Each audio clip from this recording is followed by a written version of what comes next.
Une des dernières propositions que j'ai faites a pu interpeller certains astrologues quand je leur dis que les événements majeurs peuvent être purement déclaratifs. Par exemple, une déclaration d'indépendance, ça prend quelques minutes, mais ça peut avoir une importance considérable.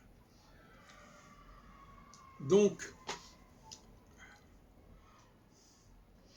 il ne faut pas forcément s'attendre en astrologie à annoncer des événements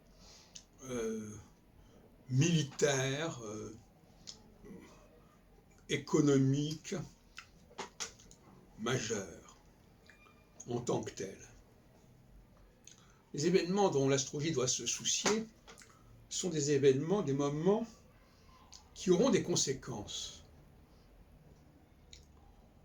qui sont porteurs de conséquences, mais qui sont en eux-mêmes extrêmement ponctuels. Et ça fait penser à la procréation. La procréation, c'est un acte masculin, au départ, qui peut avoir, qui doit avoir, des effets considérables à plus long terme. La question est de savoir si l'astrologie s'intéresse à des événements de type masculin ou des événements de type féminin.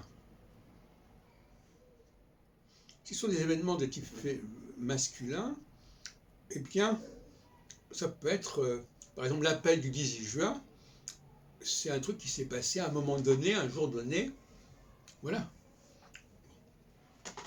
Puis il y a eu des effets à différents niveaux, c'est certain, mais on a là des moments particuliers.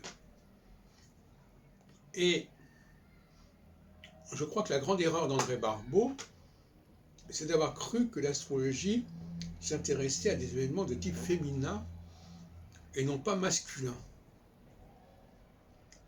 Tout comme, par exemple, des gens qui croiraient que ce qui est important, c'est le moment de la naissance et non pas le moment de la conception.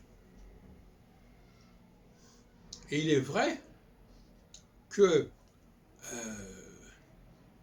nous avons deux types d'événements qui se présentent dans la société, dans l'histoire.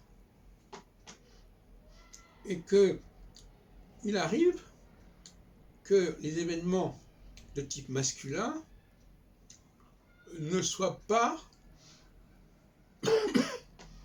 conscientisés, ne soient pas impactants autant que les événements de type féminin. Et la grande question, justement, c'est cela. Par exemple,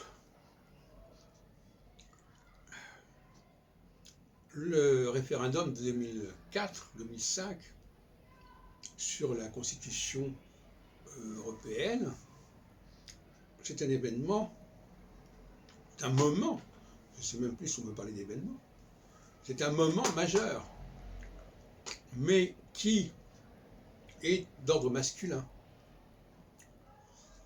D'abord parce que par la suite, il a été repris, reformulé, etc., reformaté, comme on sait, mais ça n'en est pas moins un moment fort.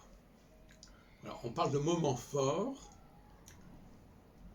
et en même temps, quand on dit un moment fort, ça veut dire justement un moment qui est fort, mais qui, finalement, ne l'est que rétrospectivement, ne l'est que symboliquement. Et la question est de savoir si l'astrologie n'a pas vocation à étudier ce que j'appelle ces moments masculins et non pas des moments féminins.